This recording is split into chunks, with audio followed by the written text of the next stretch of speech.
Du 1er au 31 décembre 2021, vivons au cœur des événements des derniers jours. Le retour de Jésus, les 7 dernières plaies et bien d'autres avec le livre Événements des derniers jours. Des réponses claires et simples pour un temps comme celui-ci. Infoline 05 96 63 10 97. Boutique Vie et Santé.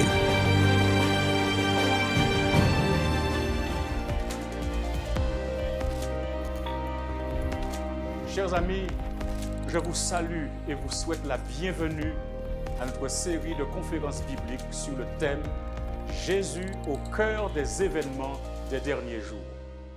Ce moment est le vôtre. Aussi puissiez-vous en profiter pleinement. Je vous convie à une nouvelle étude, Jérusalem, la ville royale. Jérusalem, la ville royale.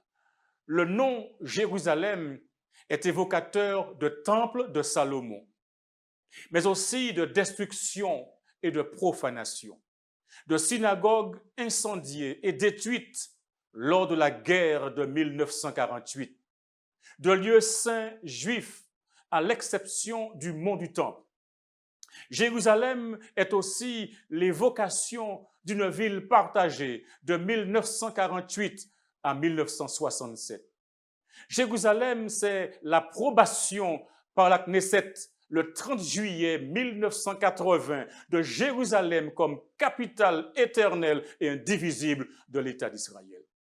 Ce nom Jérusalem est évocateur de l'annonce le 23 février 2018 de la Maison-Blanche au début du transfert de l'ambassade américaine avec le 70e anniversaire de la proclamation de l'État d'Israël. Quand je pense à Jérusalem, je vois deux mondes. Un monde représenté par la Jérusalem terrestre avec ses luttes, ses souffrances, ses occupations, ses préoccupations, la vie chère, l'inquiétude, ses persécutions subtiles, l'étiolement de la liberté, la destruction, les attaques sans cesse répétées, la guerre. Plusieurs déclarations de cette écriture bouillonnent dans mon esprit quand je pense à Jérusalem. En l'occurrence, celle de 2 Chroniques, chapitre 6, verset 6, où il est dit « Mais j'ai choisi Jérusalem pour que mon nom y résidât. » Ou alors celle du psalmiste au psaume 147, verset 2, où il est dit « L'Éternel rebâtit Jérusalem. Il rassemble les exilés d'Israël. » Ou encore cette déclaration du prophète Ésaïe, chapitre 37, verset 32, où il est dit « Car de Jérusalem, il sortira un reste, et de la montagne de Sion, des réchappés. » Ou alors au chapitre 65 du même livre, verset 18, où il est dit « Réjouissez-vous plutôt et soyez toujours dans l'allégresse à cause de ce que je vais créer. Car je vais créer Jérusalem pour l'allégresse et son peuple pour la joie. » Et puis, considérez le verset 19 d'Ésaïe 65 où il est dit « Je ferai de Jérusalem mon allégresse et de mon peuple ma joie. On n'y entendra plus le bruit des pleurs et le bruit des cris. » Ce dernier verset nous rappelle une déclaration du dernier livre de la Bible, l'Apocalypse chapitre 21. Quand je pense à Jérusalem, j'aperçois aussi un autre monde, un monde représenté par la Jérusalem céleste, qui est la réponse aux soupirs des uns et des autres après des jours meilleurs.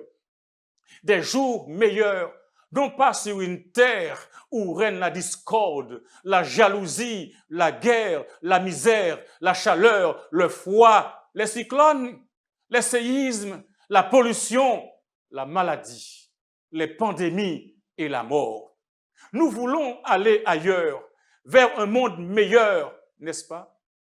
Mon thème aujourd'hui, c'est Jérusalem, la ville royale.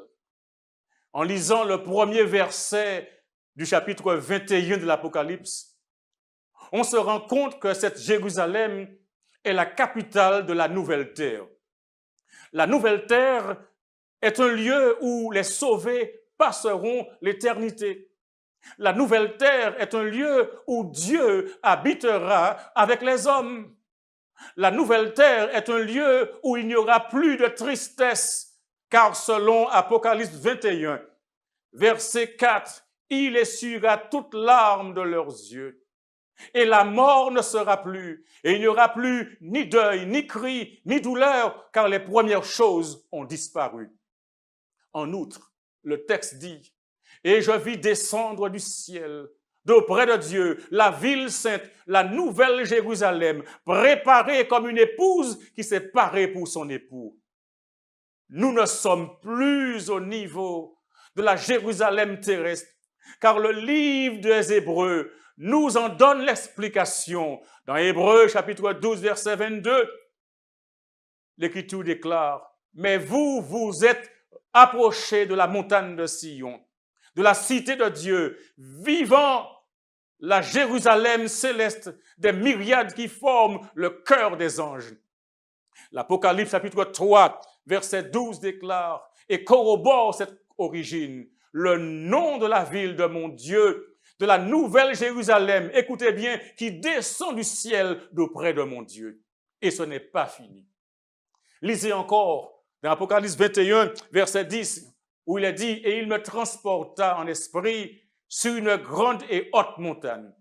Et il me dit, et il me montra la ville sainte, Jérusalem, qui descendait du ciel auprès de Dieu et en la gloire de Dieu. » Mesdames et messieurs, nous ne nous sommes pas trompés, car dans ces derniers temps, il ne faut pas se tromper. Et si vous ne voulez pas vous tromper ou qu'on vous trompe, alors faites confiance à la parole de Dieu. Oui, je dis bien, faites confiance à la parole de Dieu. Cette parole déclare au psaume 48, verset 2, c'est la ville du grand roi.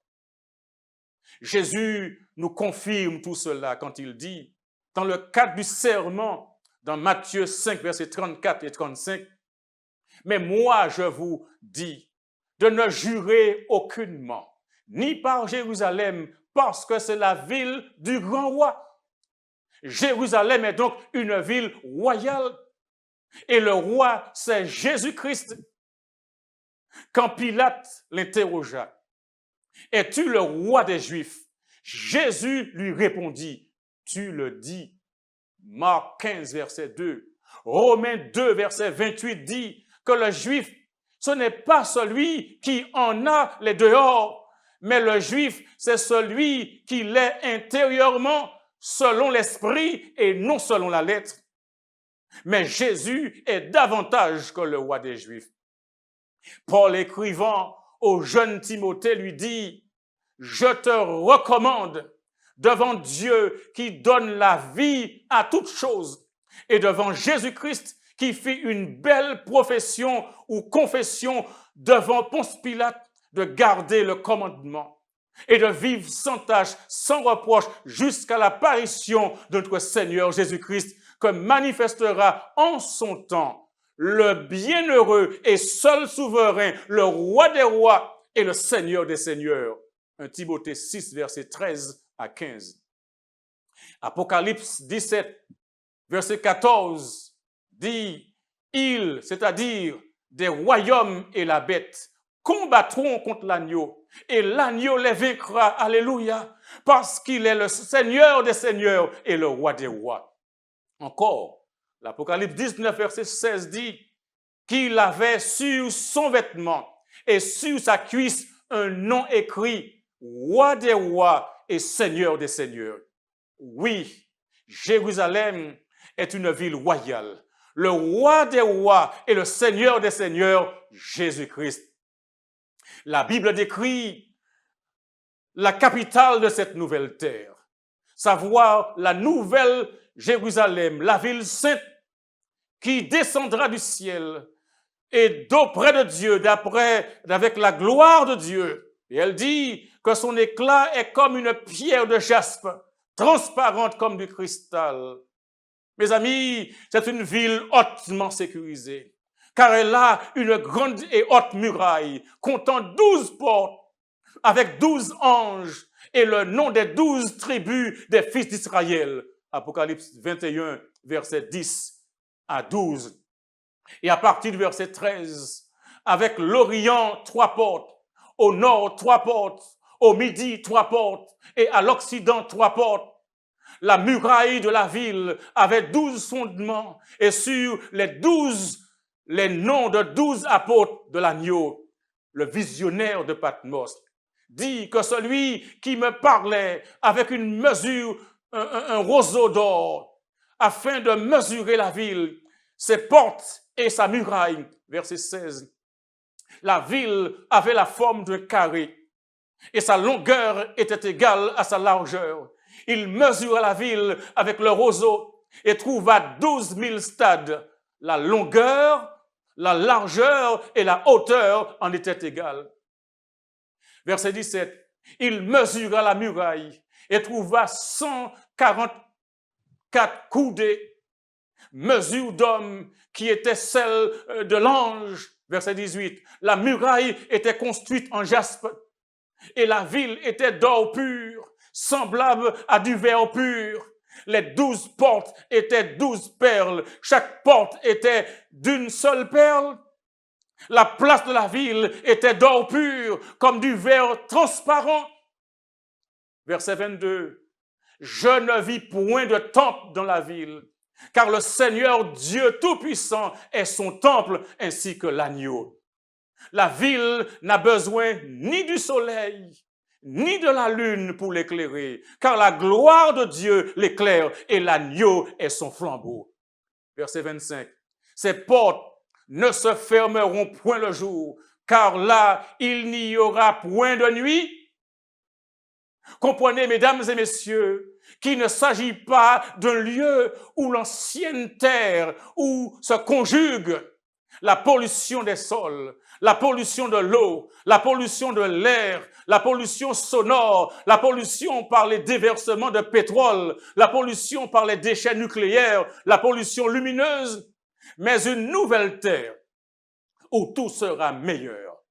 Pierre exprime l'attente des croyants dans 2 Pierre, chapitre 3, verset 13, où il déclare « Mais nous attendons, selon sa promesse, de nouveaux cieux et une nouvelle terre où la justice habitera. » Le prophète Ésaïe révèle le projet de Dieu pour ce monde quand il dit dans Ésaïe 65, verset 17, « Car je vais créer de nouveaux cieux et une nouvelle terre. On ne se rappellera plus les choses passées. Elles ne reviendront plus à l'esprit. » Amen. Téléspectateurs, Dieu a prévu un lieu merveilleux pour vous et pour moi. Un lieu où l'on se rencontrera pour ne plus jamais se séparer. Amen. Alléluia. Jean chapitre 14, versets 1 à 3. Oh, quelle belle promesse! Cette promesse du Sauveur où il a dit, il y a plusieurs demeures dans la maison de mon Père. Si cela n'était pas, je vous l'aurais dit, je vais vous préparer une place. Et lorsque je m'en serai allé et que je vous aurai préparé une place, je reviendrai et je vous prendrai avec moi afin que là où je suis, vous y soyez aussi. Chers amis, le moment de cette rencontre est proche. Et maintenant, Jésus te dit, mon ami, je viens bientôt. Écoutez attentivement ce qu'il déclare à l'apôtre Jean, exilé sur l'île de Patmos, dans Apocalypse 3, verset 11. Il dit, je viens bientôt. Retiens ce que tu as, afin que personne ne prenne ta couronne. Chers amis, je déclare une fois de plus, le moment approche. Jésus nous dit, je viens bientôt. Retiens ce que tu as afin que personne ne prenne ta couronne. C'est pourquoi je vous encourage à tenir bon et cela jusqu'au bout. N'oubliez pas l'Éternel, le Dieu Tout-Puissant, car c'est grâce à lui que vous êtes là aujourd'hui, quel que soit votre âge, votre taille, appartenance sociale, confessionnelle ou autre. C'est la grâce de Dieu qui fait que vous soyez là et c'est grâce à lui que cette rencontre sera rendue possible. Ainsi, par reconnaissance envers lui, élevez la bannière de la vérité, malgré le mépris et le ridicule de la société, en dépit parfois de la persécution subtile, physique ou psychologique. À cause de votre foi, tenez bon et dites à tous ceux qui gravitent autour de vous, à vos frères, à vos sœurs, à vos parents, à vos amis, à vos voisins, vos voisines, que c'est possible de rester fidèle à Dieu et d'être prêt pour cette rencontre. C'est possible de servir Dieu dans un monde hostile à l'Évangile. Votre présence, c'est la preuve de cette possibilité. Jésus-Christ étant le gage de votre fidélité. Vous pouvez combattre, vous devez combattre le bon combat de la foi. Et quand vos proches choisissent l'idolâtrie, dites comme Josué, le successeur de Moïse à la tête du peuple d'Israël et le conquérant de Canaan, moi et ma maison, nous servirons l'Éternel. Jésus revient bientôt. Tous les signes l'indiquent et convergent vers le grand dénouement de l'histoire de la terre, où il introduira Jérusalem, la ville royale qui abritera tous les sauvés pour l'éternité dans l'amour, la paix, la joie et la justice. C'est l'heure donc d'accepter les messages d'avertissement et de salut présentés par les 3 anges d'Apocalypse 14 et de vous laisser conduire par le Saint-Esprit. C'est l'heure de faire le plein de carburant de la vérité contenue dans la parole de Dieu concernant les événements des derniers jours, afin de tenir bon dans le conflit cosmique entre le bien et le mal. C'est l'heure de se procurer une Bible afin que chaque foyer martiniquais, chaque foyer du monde entier puisse disposer des informations ultimes et indispensables pour avertir cette population de l'imminence du retour de Jésus et de ne pas se fier aux apparences religieuses de notre époque matérialiste et incrédule.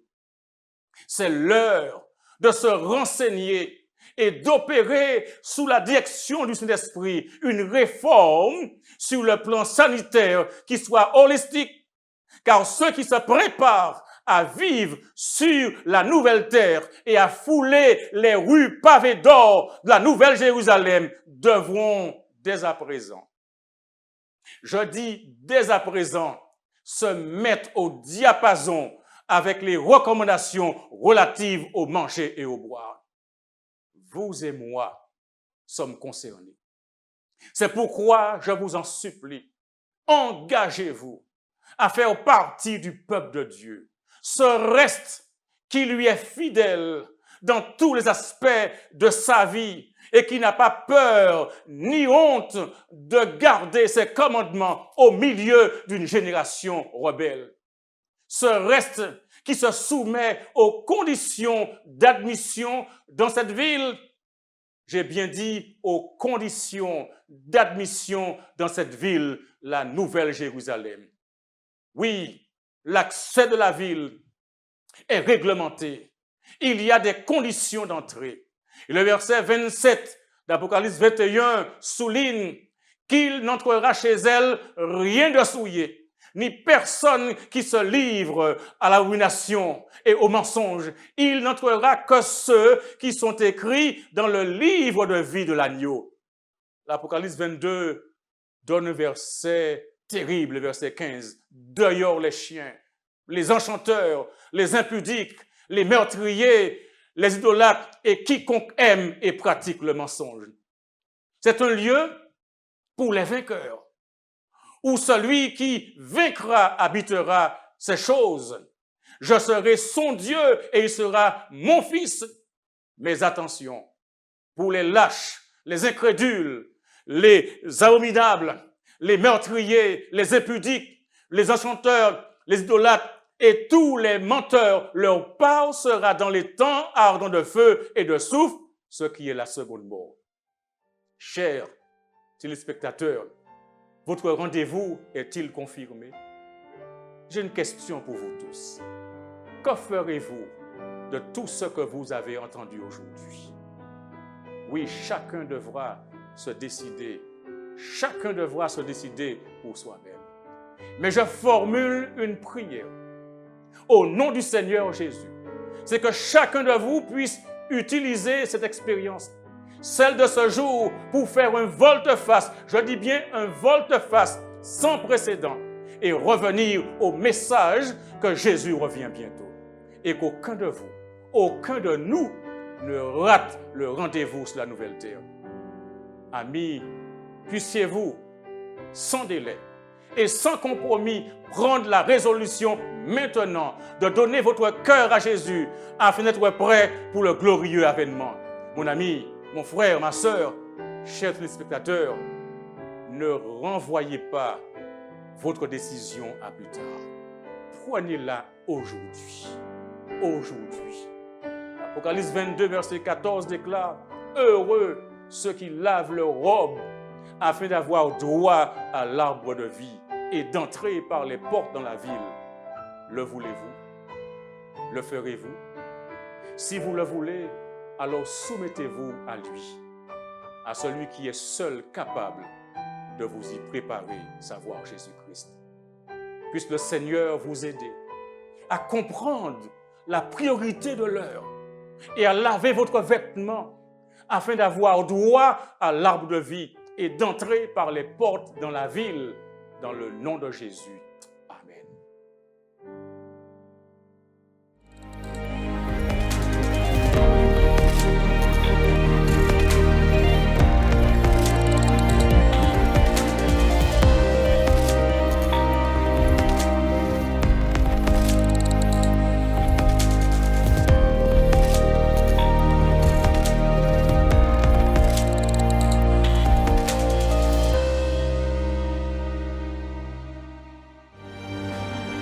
Du 1er au 31 décembre 2021, vivons au cœur des événements des derniers jours. Le retour de Jésus, les 7 dernières plaies et bien d'autres avec le livre « Événements des derniers jours ». Des réponses claires et simples pour un temps comme celui-ci. Infoline 05 96 63 10 97. Boutique Vie et Santé. Le département des publications de la Fédération de la Martinique vous présente Jésus, au cœur des événements des derniers jours. Avec le conférencier Daniel Lassonnier sur Zouk TV et Espérance Média, Jésus, au cœur des événements des derniers jours du 6 au 19 décembre 2021 à partir de 18h, le samedi et le dimanche, 19h30.